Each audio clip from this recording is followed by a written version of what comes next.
Bonjour tout le monde, bienvenue à ce nouvel épisode de TW 2016, édition de WCW 1991. Dernier show avant le pay-per-view. Et on a un gros 6-man tag en main event pour notre dernier show avec Sting, qui va faire équipe avec les Steiner Brothers pour affronter le Head Shrinkers et Rick Rude. J'ai bien hâte de voir ce combat, ce que ça va donner. C'était Superstar. Et c'était un show qui a été un B-. Il y a eu un combat par équipe en main event entre Bret Hart et Ultimate Warrior contre l'Undertaker et Earthquake qui a donné un B. Jim Duggan qui a battu le Broken Brother et le reste des angles. Un show de B-. Nous, notre dernier show, notre gros show, ça nous avait fait un B-. Non, ça avait été un B+. Ok, donc là, des messages. Braun Armstrong pense qu'il devrait avoir un meilleur push. Je pense pas, moi. On peut regarder là. Non. C'est recommandé de le garder en mid-carder, Braun Armstrong. J'ai pas le goût de le mettre plus fort que ça. Regardez-moi son microphone. Microphone 43. Charisme 45. Star Quality 45. Bon lutteur. Bon lutteur. Mais t'es pas une vedette, mon gars. Il reste un mois au contrat de Mark Kyle. Là.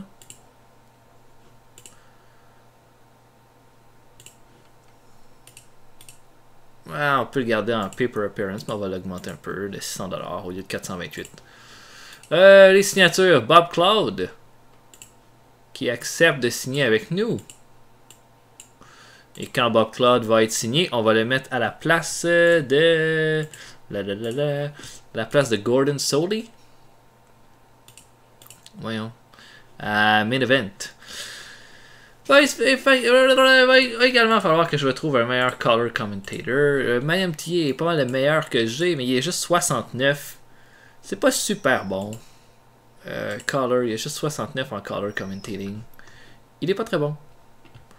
Peut-être que si j'ai un petit peu d'argent de lousse, je pourrais me payer, voyons, Jesse Ventura, comme ça avait été proposé déjà plus tôt. On va voir. On va voir. J'aurais dû signer Don Callis quand j'en avais l'occasion, en fait. Et je ne l'ai pas fait. Et c'est mon erreur. On pourrait aller regarder aussi qu'est-ce qui reste en tant que... Kenta Kobashi qui est retourné. J'ai oublié de l'utiliser. Oh. Mais Billy Black qui quitte la HPW et Psycho 6 qui quitte la ULL. Ça veut dire que Psycho 6...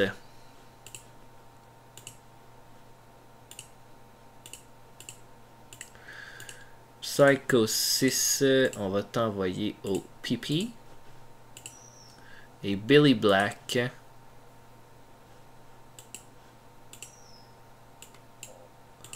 va aller au PP aussi. Et Billy Black qui aurait aimé ça rester, mais... Non, mon ami.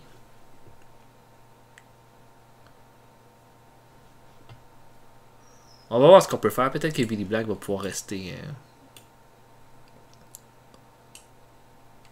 On verra. Ok, donc là on se prépare pour notre dernier show.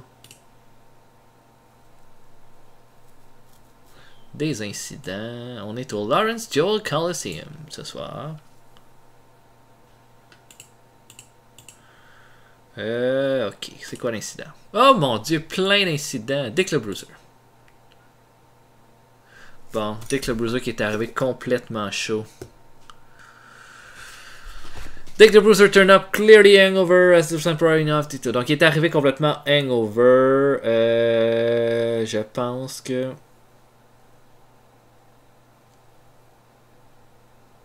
Je vais lui donner une amende. C'est quand même un vétéran. Il n'y a pas d'affaire à arriver comme ça. Oh, il a une tension avec moi maintenant. Avec Eddie Guerrero maintenant. Eddie Guerrero a énervé tout le monde en prêchant à quel point sa religion était incroyable. Maintenant, qu'est-ce qu'on doit faire? Bon, Eddie Guerrero est vraiment hot. Donc, on va lui donner un avertissement. Austin Anderson, ça sent le Wrestler's Court. Steve Austin a été amené au Wrestler's Court. Il a été accusé d'avoir oublié de serrer la main d'un des lutteurs dans les coulisses. Le juge, Arn Anderson, l'a trouvé coupable et Steve Austin a acheté des drinks pour tout le monde après le show. Anderson et Fatou Stan Hansen a donné des trucs de psychologie à Fatou. Et Mark Kyle. Stan Hansen a donné des trucs au micro pour son protégé Mark Kyle. Bon, mais c'était pas si pire. Il y a juste ma tension là, avec Dick le Bruiser. Que j'aime pas. On peut faire un metal.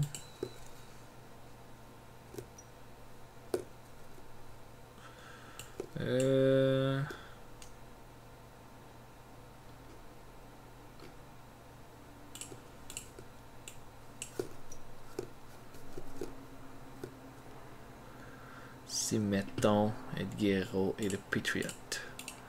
Non, ok. Donc, je book ça. On se voit un petit peu plus tard. À tantôt, tout le monde. Ok, j'ai booké le show. Show très dense avec beaucoup de segments cette semaine.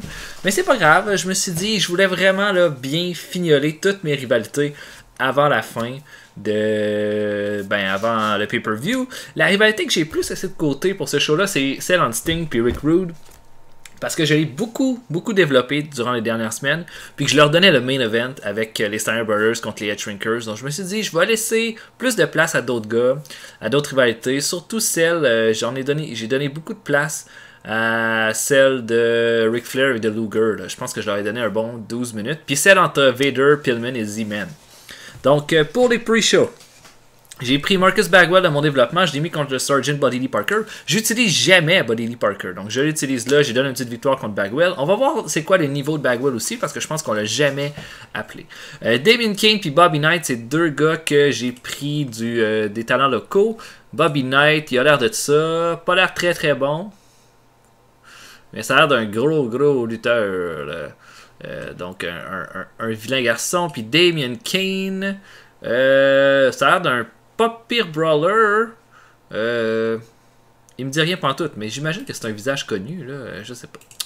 Donc, je l'ai mis contre le Lightning Express. Donc, j'utilise Brad Armstrong une autre fois, parce que le Lightning Express de Tim Warner puis de Brad Armstrong, je les ai pas du tout utilisés ensemble. Je veux voir ce que ça donne. Puis Brad Armstrong est tellement tough qu'il peut se permettre un combat de la sorte. Le show commence avec un autre Triple Threat. Les trois lutteurs qui n'ont pas lutté dans le dernier Triple Threat, donc nos trois autres talents qui font partie de notre six-man, notre combat de trois équipes qui va être l'opener de notre pay-per-view. Johnny Ace contre Jeffrey King contre Bobby Eaton. George Sahl avait gagné le premier Triple Threat avec Shane Douglas puis Steve Austin. Là, je fais gagner Jeffrey King parce que je pense que c'est celui qui a le plus besoin de l'emporter. Et j'ai bien l'intention de faire gagner les faces Johnny Ace puis Shane Douglas au pay-per-view. Bien hâte de voir ce que ça va donner. Un combat quand même long, 18 minutes. Les gars vont donner vraiment tout ce qu'ils ont. Ça devrait être un bon combat. Et Jeffrey King qui va l'emporter. Clean. Ensuite de ça, on va faire la promotion de ce combat-là par équipe en triangle. Un combat entre Junkyard Dog et Scott Armstrong. C'est un peu pour allumer la foule un peu. Junkyard Dog va l'emporter en 5 minutes. That's it, that's all. C'est juste pour le garder un peu, occupé. Ensuite de ça, Norman Lunatic puis Dan Spivey s'amène au ring. Anderson puis Sid Vicious attaquent Spivey, le tabasse à deux. Norman Lunatic sait pas trop quoi faire. Et puis là, ils sont 2 contre 1 ensuite contre Norman Lunatic. Sid Vicious dit laisse-moi faire. Il monte tout seul dans le ring, commence à pousser Norman Lunatic qui s'énerve. Et puis punch Sid Vicious et le clothesline en bas du ring. Arn Anderson veut rien savoir de monter dans le ring et ça se termine comme ça. On essaie de crédibiliser Norman pour ce combat-là. C'est sûr que les Heels vont l'emporter au pay-per-view de toute façon. Gros combat par équipe ensuite. Les Love Machines qui vont affronter Michael Wall Street et Mr. Hughes. Les Heels n'ont rien gagné du moins. À part, Vinny Vegas a gagné la semaine passée. Puis là, on va égaliser un peu le début de la rivalité où est-ce que c'était vraiment simplement les faces qui l'emportaient. Là, c'est Wall Street et Mr. Hughes qui vont l'emporter. Wall Street va à l'intervention de Vinny Vegas sur Hard Bar. Wall Street va faire son finisher et va l'emporter. La rivalité est bien ficelée pour le pay-per-view. Tout le monde... C'est pas celle que j'ai mis le plus d'emphase, mais elle était tout à fait correcte pour le pay-per-view. Le Patriot affronte Stan Hansen. Stan Hansen tabasse le Patriot pendant quelques minutes. Le bas. Ensuite de ça, il s'en va en coulisses. Il rencontre Piper. Piper se met face à lui. Hansen le punch, Piper le punch. Gros brawl backstage. Tout le monde vient d'essayer de les séparer. Personne n'est capable. Piper et Hansen qui se battent jusqu'à en sortir de l'aréna. Ensuite de ça, Pillman et le Z-Man sont en coulisses. Ils continuent de s'engueuler par rapport à l'attaque de Vader la semaine dernière. Z-Man puis Pillman. Z-Man dit qu'il a toujours été dans l'ombre de Pillman. Il veut avoir sa vraie chance au titre. Pillman lui dit oui, mais si c'était pas de moi, où est-ce que tu serais maintenant? Et puis Z-Man dit ben si c'est comme ça, viens m'affronter dans le ring ce soir. Puis Pillman est bien d'accord. Donc les deux challengers qui s'entendent vraiment pas. Pillman et Z-Man vont s'affronter dans un combat de 12 minutes. Ils vont être en bas du ring. Ils vont continuer à se battre. Plus concentré à s'entretuer qu'à vouloir gagner le combat. Et ça va être un double count-out. Et immédiatement après, Vader arrive. Z-Man et Pillman sont complètement vidés. Vader va facilement les détruire. Et il va terminer le segment comme ça. J'aime bien la façon que ça a été monté, ça. Ensuite de ça, un vidéo pour mettre en avant Lex Luger. À quel point c'est un challenger incroyable pour Ric Flair. Flair va ensuite être en coulisses. Il va parler avec Barry Windham, il va dire « Imagine ce que Zbyszko nous a fait, il nous a trahis. À cette heure, il faut que c'est toi qui dois régler le problème, c'est toi mon homme de confiance. » Windham est super motivé, il quitte le locker room avec Flair. Flair rencontre quelqu'un pour faire sa promo, quelqu'un qui tient le micro. Il dit qu'il n'a jamais eu peur de Luger. Puis c'est pas parce qu'il a jamais fait face à Luger qu'il a peur de lui, il a jamais fait face à Luger parce qu'il sait qu'il n'est pas dans la même classe que lui. Flair se retourne. Luger est en face de lui. Windham est plus là, tellement motivé. Luger va tabasser Flair, le lancer un peu partout en coulisses sur les murs. Et Luger va le laisser à terre complètement inconscient. On crédibilise terriblement Luger avant son combat. Et vient ensuite le Six-Man Tag. Sting et les Steiner Brothers contre Rick Rude, Fatu et Samu. J'ai donné la victoire au heel et Rick Rude va l'emporter en faisant le pin sur Rick Steiner. Non, en trichant, en tenant le maillot pour un pin. Honnêtement, je pense que ce show-là est un des vraiment intéressants que j'ai booké depuis le début. J'aime tout fait du sens. Tout est bien imbibé. Et puis j'ai vraiment hâte en fait de booker ça, de voir le résultat. J'espère un B+ encore. Donc, le combat entre Buddy Lee Parker et Bagwell va nous chercher un D. Buddy Lee Parker qui l'emporte avec un Pile Driver. Performance de D+, pour Buddy Lee Parker. E+, pour Bagwell. Une performance assez faible de Bagwell. Ensuite de ça, Bobby Knight et Damon King contre le Lightning Express. Bon combat de C-. Armstrong et Tim Horner ont une excellente chimie ensemble. Et performance de C- pour Tim Horner, de C+ pour Brian Armstrong. Les deux autres ont fait des E-, mais pourtant ça leur a donné un combat de C-. Donc le Lightning Express leur a sorti un excellent combat. Et Brian Armstrong a eu l'air vraiment hot. Donc on verra, on va continuer. Peut-être que cette équipe-là, ça a du potentiel. Le show commence avec un C. Donc Johnny A. Jeffrey King qui fait le pin sur Johnny Ace avec son DDT. Johnny Ace améliore son technical skill. Jeffrey King améliore son technical skill. Niveau performance, C+ pour Bobby Eaton. D+ pour Johnny Ace. D pour Jeffrey King. La rivalité qui avance. Johnny Ace devient meilleur avec sa gimmick. Bon petit combat pour commencer. D pour la promotion du combat entre les trois équipes au pay-per-view. Donc on peut déjà booker ce combat-là.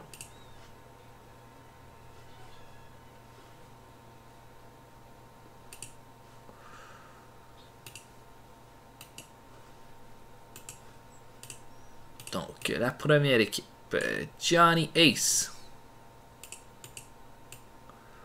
Shane Douglas. Contre Bobby Eaton. George South. Contre Jeffrey King. Et Steve Austin.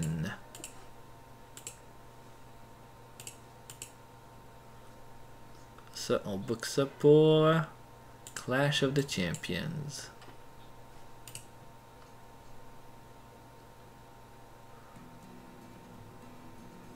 Voyons. Il est là. Ok, D+ pour Junkyard contre Doc Armstrong. Pas grand chose à en tirer. D+ pour le Junkyard Dog. J'ai assez hâte qu'il s'en aille. Je libérerais son contrat, mais ça coûterait tellement cher. J'ai pas le goût de faire ça. Ensuite, l'attaque des Horsemen sur Spivey va chercher un C. Le segment avec Norman et Sid Vicious va nous chercher un C-.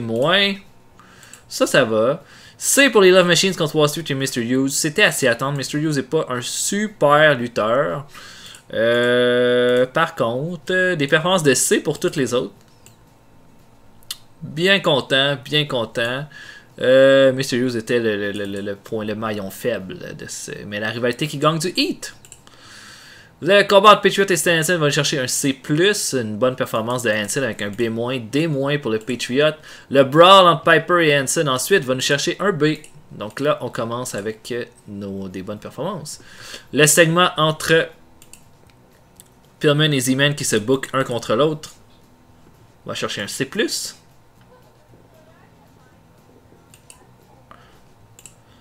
Le combat entre les deux lutteurs va nous chercher un C. C+ pour Pillman, D+ pour Z-Man en termes de performance. Z-Man améliore son performance skill. L'attaque de Vader sur les deux lutteurs va nous faire un B. Z-Man avait l'air perdu. Et la rivalité qui gagne du Heat, c'est ça qu'on voulait. La vidéo sur Luger va chercher un B-. B- pour le segment où Flair motive Barry Windham pour son combat. Ric Flair qui dit qu'il va vaincre Luger au pay-per-view avec facilité va chercher un B+. Et A pour Luger qui tabasse Ric Flair et le lance un peu partout en coulisses. Et notre main event va nous chercher un B-. Excellent combat. Sting était le meilleur lutteur dans le ring. Performance de B- pour Scott Steiner, de C+ pour Rick Steiner. A pour Sting, C- pour Samu, D+ pour Fatu, puis de B pour Rick Rude. Ça nous donne un show qui fait un B. Un petit peu moins bon que ce que je pensais. Mais on gagne de popularité dans 13 régions. On en perd dans 2 régions. On est maintenant fin prêt pour notre pay-per-view. Et je pense qu'on a très bien terminé toutes les rivalités pour le pay-per-view.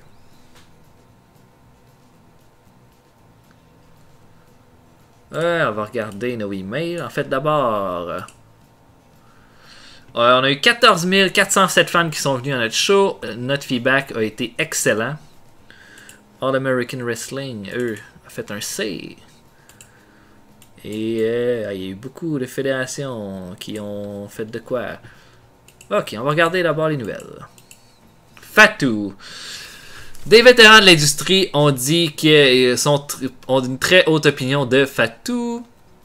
Même s'il n'est pas un gros nom en ce moment, certains des gens les plus respectés de l'industrie disent que ça va être un breakout star dans quelques années. Ben, je suis bien d'accord. Tommy Angel. Tommy Angel, ça c'en est un que je pourrais signer. Hein. Je l'aime bien. Hein, si vous écoutez un peu la Smoky Mountain Wrestling. Une nouvelle rivalité à la PP. Vic Steamboat et Brian Clark. Ok.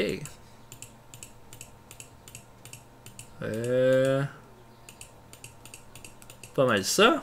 Les messages. Z-Man qui dit que Jeffrey King est clumsy, qu'on devrait s'en débarrasser. Brian Pimble qui dit que le Patriot ne connecte pas avec les fans. C'est quoi ces deux bitches, ces deux-là? Ils sont toujours en train de chialer. 2.50 dans le rating, c'est plus bas que le show de la semaine précédente. Il me semble. Ouais, on avait 2.56. Sauf que là, on a fait un sell-out à 14 407. Là. Ça, c'est bon financièrement, ce dernier show-là qu'on a fait. Demande d'augmentation. What? Il veut une augmentation de 1400 $. Je vais lui donner une augmentation de 1000 $.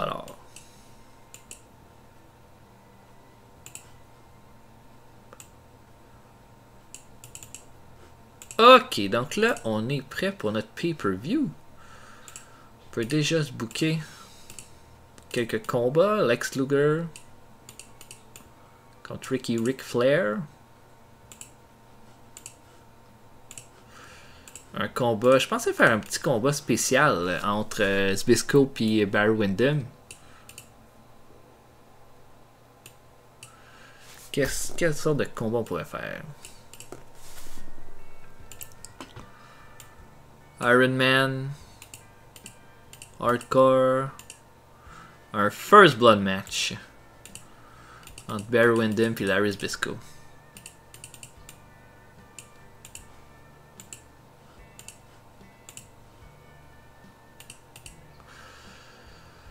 Et puis les Steiners. Les Steiners contre Fatou et Samu.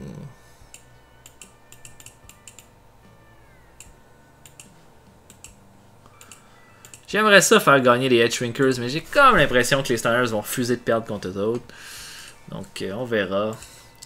Creative Meeting, mes gars de franchise. Sting, Flair, Piper, Rude, Sin. Pillman, Steiner, Austin Regal dans mes Next Big Thing. Qui est hot en ce moment? Luger, qui est notre lutteur le plus hot du moment. C'est bien. Buddy Landell, Vader, Doug Furnace, ok. Puis Michael Wall Street, qui l'est pas.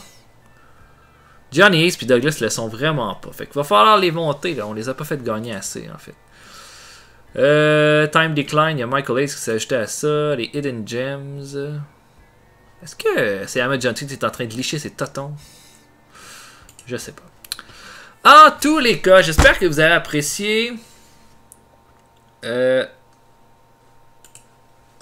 George South qui aime pas son push.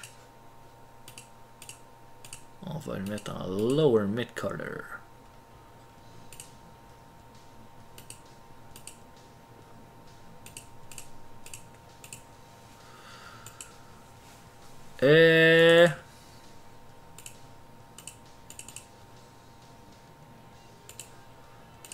Voyons.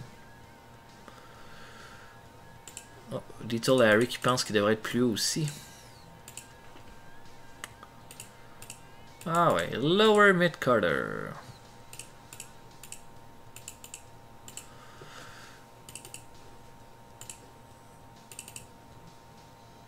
Mais comment tu veux? Terry Taylor est pas content que je l'ai sorti de... Je l'ai pas utilisé à World Championship Wrestling. Le problème qu'on a avec ça, mon petit ami, c'est que t'es blessé. Je peux l'utiliser encore, mais... il est blessé, j'ai pas le goût de m'en servir. Et Robert Gibson puis le Motor City Madman qui reviennent bientôt, là, ça va être bien. Bien hâte de ça. Donc, on se voit pour le prochain épisode, que ça va être notre Clash of the Champions. J'espère que vous serez là et je suis bien certain qu'on aura un show mémorable. J'espère que vous appréciez. Laissez des commentaires. Likez la vidéo si vous avez apprécié ce que vous avez vu et abonnez-vous si ce n'est pas déjà fait pour ne manquer aucune de mes séries. Mon nom est le Retro Power Lover et je vous attends la prochaine fois. Salut!